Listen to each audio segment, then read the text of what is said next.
everyone! Magandang araw sa lahat. At ito na nga, isi-share ko sa inyo yung mga binili kong chocolates na ipapadala ko. Dadalhin ko papuntang pauwing Pilipinas. Ito yung mga pasalubong ko sa family, sa relatives, sa mga kapitbahay. So medyo madami akong uwing chocolates ngayon, kaya masaya sila nung dumating ako. At nasa Pilipinas na nga ako ngayon. And yun na nga, masaya sila dahil sa uwi ng chocolates. At alam nyo naman, hindi kumpleto ang pag-abroad natin kung wala tayong dalang mga chocolates pa uwi sa Pilipinas. So, ayun. Share ko lang po sa inyo and sobrang happy ng family ko. Tsaka syempre, ang dami kong nabigyan kahit pa unti-unti. Lahat ng kamag-anak ng nanay ko, ng tatay ko, yung mga kapitbahay namin, mga friends, mga pinsan, ayun. Nabigyan ko naman lahat and I'm so happy na nagkasya naman yung chocolates na dala ko para sa kanila. Yun na, every time na uuwi ako talagang gusto ko marami akong dalang chocolates kasi gusto ko lahat pabigyan kahit paunti-unti lang para naman maging happy sila at matikman nila dahil dito sa Pangasinan, dito sa probinsya nga, napakamahal ng chocolates at paminsan-minsan lang sila nakakakain. So, ayun. At yun na nga guys, yung tips ko dito sa pagbili ng chocolates at pag merong sale sa mga grocery, bumili na kayo pa isa-isa para hindi kayo mabigatan pag bumili kayo ng bultuhan, ganun. And then yung ibang chocolates dyan, check nyo lang po yung expiration date para naman hindi expired yung mabili nyo. Baka sale siya kasi expired. Meron kasi minsan ganun, kaya lagi po nating i-double check yung expiration date ng mga binibili natin. And yung ibang chocolates dyan is bigay po ng aking mga friends from doon sa trabaho namin. Napatigil ako sa pag-voice over kasi ang ingay ng mga aso, 'di ba, nasa background sila, nakakaloka.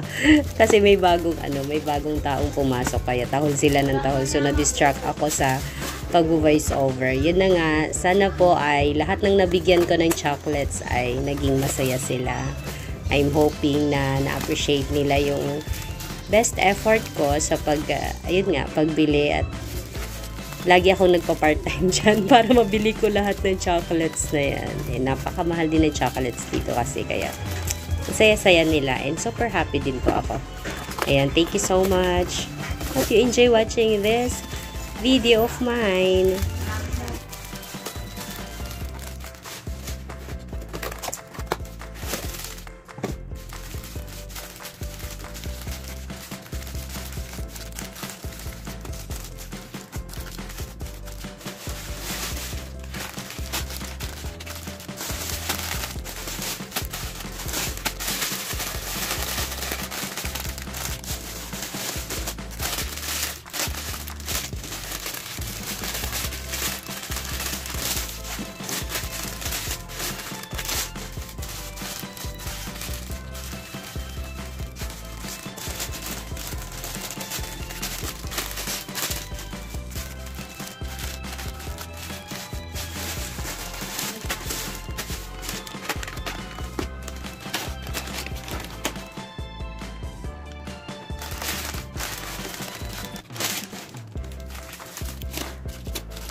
Kapag hindi ka nilagyan ko ng sabon dito sa iba, kasi wala naman chocolate. Kung chocolate na dito sa iba, kaya nilagyan ko ng sabon dito, nilagay para nilagay yung mga Ano ba bago doon? meron ba doon? Meron tayo. Parang hindi ba? O kasi gusto yung mga doon, paglabas, nakanggal mo yung bago. So, parang ito ba?